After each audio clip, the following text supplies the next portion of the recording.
బీసీలు వస్తున్నాయి. ఇది ఎవరు గ్రహించట్లేదు. ఎంత దుర్మార్గమైన చర్య అంటే రాజ్యాంగంలో ఎక్కడ కూడా ఆర్థికంగా వెనుకబాటుతోటి రిజర్వేషన్లు సృష్టించబడదు అని సుప్రీంకోర్టు కొట్టేసింది ఇంద్రాసాని కేసులో.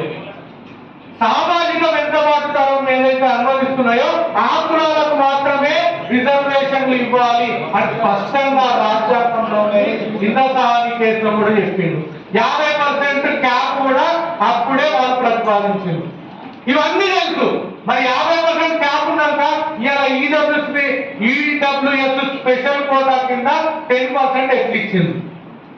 ఒక్కొక్క రాష్ట్రంలో ఒక్కొక్క విధానం ఉన్నాయి. ఇలా వ్యక్తి ఇక్కడ ఓసీగా ఉంటే ఇంకో రాష్ట్రంలో బీసీలో ఉన్నారు కొన్ని రాష్ట్రాలు.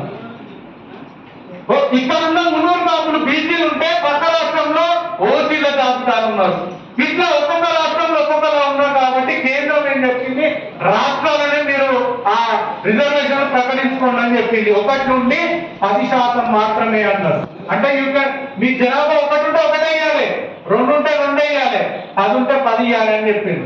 కానీ ఇక్కడ దుర్మార్గంగా తెలంగాణ రాష్ట్రంలో 10కి 10 ఇచ్చిండ్రు, ఉన్నది 3% నుండి 4% మంది. అందులో ఈడబ్ల్యూఎస్ కి అర్హత పొందేటోళ్ళు కేవలం 1.2% మాత్రమే. ఈ 1.2% మాత్రమే ఉన్న వ్యక్తుల కోసం 10% ఇచ్చినాం. ఇది ఎంత దుర్మార్గం అంటే ఎగ్జామ్ రాసిన ప్రతి ఒక్కరికి నౌకరు వస్తుంది, ఎగ్జామ్ రాసిన ప్రతి ఒక్కరికి సీట్ వస్తుంది చదువుకోవడానికి. ఈ 2 కోటాలు వాళ్ళకి వచ్చినాయి. ఇది మనం గ్రహించకపోతే 30 సంవత్సరాల తర్వాత బీసీలలో చదువుకునేటోడు ఉండడు. ముఖ్యంగా ఐఐటీలలో ఐఐఎంలో చదువుకునేటోడు అసలే ఉన్నాడు. నువ్వు చూడాలన్నా కూడా ఎంబీబీఎస్ లో కూడా చూడాలన్నా కూడా మన బీసీ కులాలకి వెళ్ళి ఎవరు అవ్వకూడదు. ఎవరైనా అవ్వబడితే అది మనం అనుకున్న వెంకటేశ్వర స్వామి లాగా కొలుసుకోవాల్సింది. ఒక్క నిమిషం కనబడిపోతుంది. అట్లాంటి వ్యక్తి అవ్వబడతాం మనం. ఇంత దుర్మార్గం జరుగుతున్నా మనం మాట్లాడట్లేదు. బీసీ అక్కడ మినిస్టర్లు ఉన్నారు, మౌనం ఉన్నాం. ఇన్ని సంవత్సరాలు బీసీల కోసం ఉద్యమాలు చేసిన వాళ్ళు చివరి క్షణానికి వచ్చే వరకు ఏదో ఆశించి సైలెంట్ అయిపోతున్నారు. దీనివల్ల ఉద్యమానికి నష్టం జరుగుతుంది. 400 కిలోమీటర్ల పాదయాత్ర చేసిండ్రు, గుర్తింపు లేదు.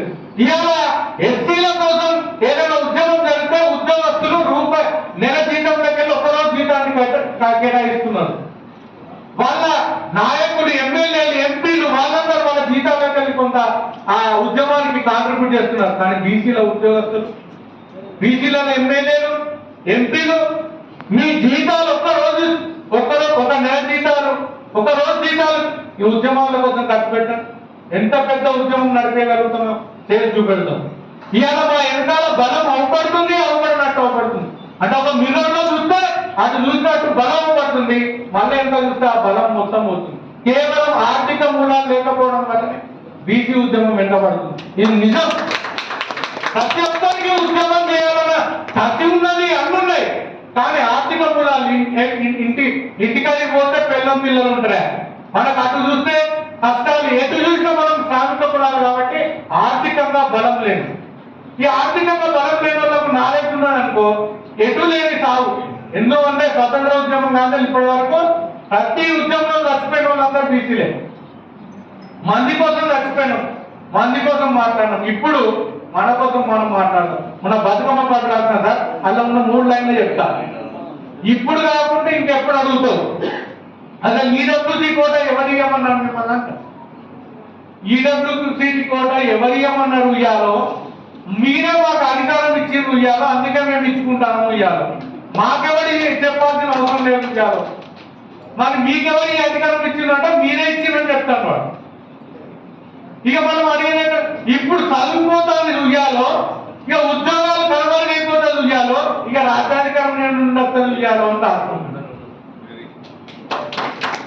అంటే చదువుమైంది ఉద్యోగాలు, ఇక రాజ్యాధికారం నేను ఉండదు.